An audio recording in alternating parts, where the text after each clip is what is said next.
Assalamu alaikum bir tuğanlar.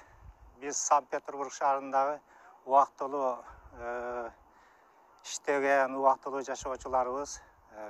Биздин көйгөбүз ошо Кампарават суу сактагычы. Кампарават суу сактагычы ал кыргыздардын жери болгон.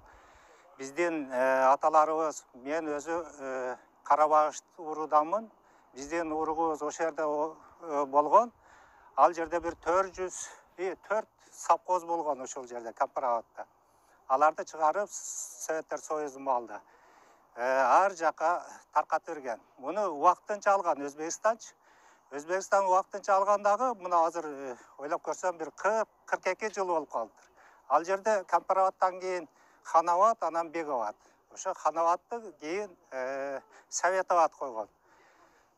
Ушул убакка чейин кыргыз 29 же 30 жылдын тегерегинде убактылуу Өзбекстан Республикасы колдонгонго договор менен алганда, азыр ойлоп көрсөк, азыр биздин жерибизди алып алып, андан сырткары дагы бир 50-100 гектар жерлерди Өзбекстан суранып, өзүнө дагы кошуп алмакчы болуп атат. Биз ага каршыбыз. Себеби биздин эл журтубуз ошол жерде жашап, ошол жерлерди ушул убакка чейин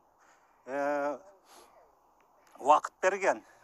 Себеби мына коңшу Өзбекстан Республикасына. Эми биз азыр ушунча жылдар өттү, Өзбекстан ошол жерлерди жөн эле биздин кыргыз элибизге берсе болмок эле да, азыр бермек турсун, алар дагы бир канча жер кошмокчу. Биз ага нааразыбыз дагы, каршыбыз дагы. Ассаламу алейкум, урматтуу кыргыз элим.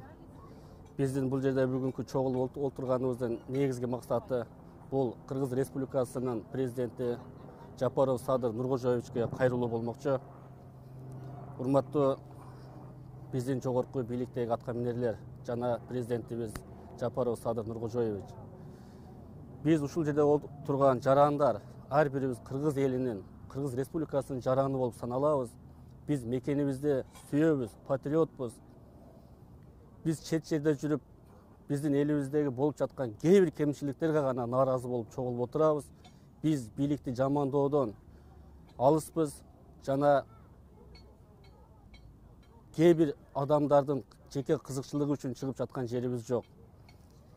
Атап өтсөк, кечеги 23-25 марттагы Ташиев баш болгон, УКМК төрагасы Камчыбек Ташиев баш болгон, Ташкентте болуп өтүргөн Өзбекстан жана Кыргызстан мамлекетинин арасындагы чек араларды тактоо маселесиндеги кээ бир кеткен кемчиликтерге нааразыбыз. Атап өтсөк, Өзгөн районундагы Кемпирават суу сактагычы жана анын жанындагы 50 гектар жерди Өзбекстанга өткөрүп берүү протоколунун түзүлгөнү. Бул аталган суу сактагыч стратегиялык мааниси зор. Кыргыз элинин жери, суусу деп билебиз. Бул жерди берүүгө биз карамайынча каршы турабыз. Себеби бул суудагы, жердагы талаш маселеде турган чек ара эмес. Бул кыргыздардын жери, Кыргызстандын суусу, Кыргызстанда калыш керек, Кыргызстан үчүн кызмат кылыш керек деп билебиз. Ошондуктан биздин жогорку аткаминерлер жана биздин президентибиз Садыр Нуркожоевич терең ойлонуп, эл менен кеңешип, жет өлчөп, бир кесип, кыргыз элинин пайдасына чечим чыгарасыздар деген үмүттөбүз.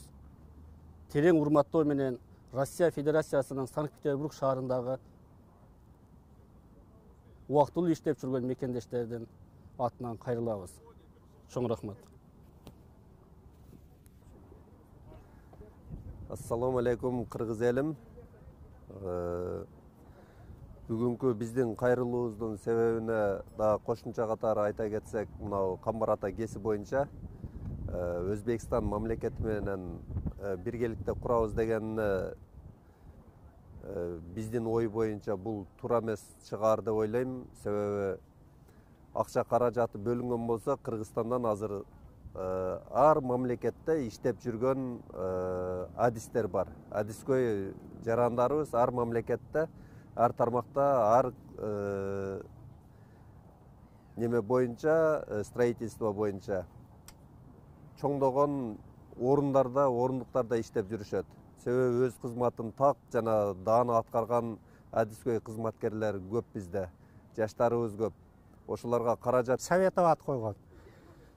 Ушул убакка чейин кыргыз 29 же 30 жылдын тегерегинде убактылуу Өзбекстан Республикасы колдонгонго договор менен алганда, азыр ойлоп көрсөк, азыр биздин жерибизди алып алып, андан сырткары дагы бир 50-100 гектар жерлерди Өзбекстан суранып, өзүнө дагы кошуп алмакчы болуп атат. Биз ага каршыбыз. Себеби биздин эл журтубуз ошол жерде жашап, ошол жерлерди ушул убакка чейин убакыт берген.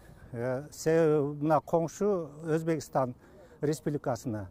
Эми биз азыр ушунча жылдар өттү, Өзбекстан ошол жерлерди жөн эле биздин кыргыз элибизге берсе болмок эле да, азыр бермек турсун, алар дагы эгерде бир жүйөлүү пикирлерди айтып, бийликти сындап аткан болсо, биз аны колдоп, коштоп алышыбыз керек.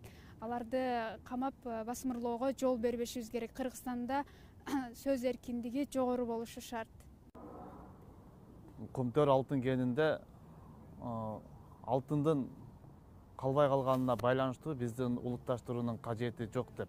Кече жакында депутаттык комиссия түзүлүп, канадалык ишкерлер менен биргеликте документалдуу факты менен айтып беришти. 480 тоннага тегерегиндеги алтындын калдыгы бар экен деп. Бул сиздин айткан сөзүңүзгө дал келбей калып атат.